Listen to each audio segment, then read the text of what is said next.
U.S. President Donald Trump's administration on Wednesday froze $26 billion designated for Democratic-leaning states. That followed through on a threat to use government shutdown to target Democratic priorities. The actions showed Trump intends to exploit the shutdown to target his political opponents and expand control over the $7 trillion budget established by the U.S. Constitution as the domain of Congress. The frozen funds include $18 billion for transit projects in New York, where the top two congressional Democrats are based.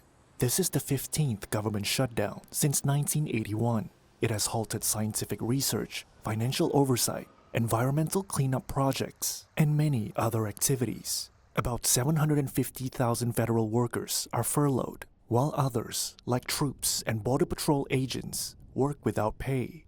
Vice President J.D. Vance warned that a prolonged government shutdown could force tough measures. We are going to have to lay some people off if the shutdown continues. We don't like that. We don't necessarily want to do it, but we're going to do what we have to keep the American people's essential services continuing to run.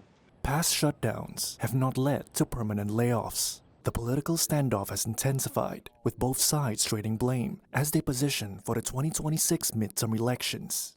Republicans control the White House. Democrats have labeled the shutdown as blackmail, accusing Trump of exploiting the crisis for partisan gain. They said Republicans were responsible for the disruption as they control the levers of power in Washington. Republicans said Democrats are bowing to partisan pressure to oppose Trump despite backing past spending bills. They repeated the false claim that the Democrats' plan extends health coverage to undocumented immigrants. Georgetown University senior fellow Matt Glassman says a resolution could come when one side fears it's taking the blame, but he says public workers could also have a say. And then that is another aspect of this, is that workers in certain key federal roles aren't just sort of public opinion players, but can actually take steps either through things like wildcat strikes or calling in sick that can affect the quality of government services to such a degree that it forces sort of the hands of politicians.